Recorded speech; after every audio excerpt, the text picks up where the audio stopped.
بسم اللہ الرحمن الرحیم۔ حضرت بلال رضی اللہ تعالیٰ عنہ سے ایک مرتبہ لوگوں نے کہا کہ یہ تو بتائیے آپ نبی پاک صلی اللہ علیہ وآلہ وسلم سے متاثر کیسے ہوئے؟ جناب بلال کہنے لگے میں تو فقط ایک غلام تھا، میں زیادہ تر لوگوں کو جانتا بھی نہیں تھا کیونکہ میرا مالک امیہ بن خلف مجھے سخت سے سخت سزا دیتا تھا، مجھے باہر نکلنے کا موقع بھی نہیں دیتا تھا۔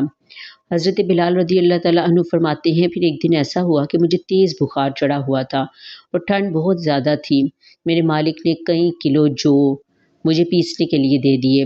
میں پہلے ہی بیمار تھا اور مجھے اس کی وجہ سے نیند آ گئی۔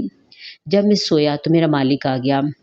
جب اس نے مجھے سوتے ہوئے دیکھا تو اس نے کھینچ کر میرے اوپر سے کمبل اتارا اور مجھے سزا یہ دی کہ کھلے میدان میں چکی چلاؤ گے اور قمیض بھی پہننے کی اجازت نہیں دوں گا۔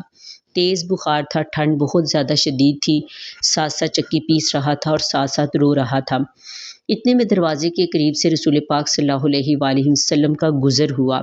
میری ہائے ہائے کی آواز دروازے کے باہر جا رہی تھی۔ انہوں نے دروازہ کھٹکھٹایا، میں نے کھولا۔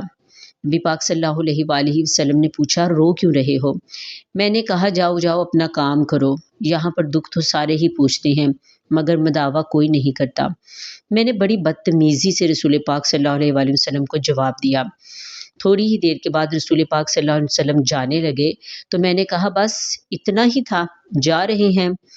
تھوڑی دیر کے بعد میں نے دیکھا کہ رسول پاک صلی اللہ علیہ وآلہ وسلم واپس لوٹے، ہاتھ میں گرم دودھ کا پیالہ تھا، ساتھ کچھ کھجوریں تھیں۔ مجھے کھلا کر مجھے کہا کہ چلو جاؤ کمبل میں جا کر بیٹھ جاؤ۔ میں نے کہا کہ اگر میں بیٹھ جاؤں گا تو چکی کون پیسے گا؟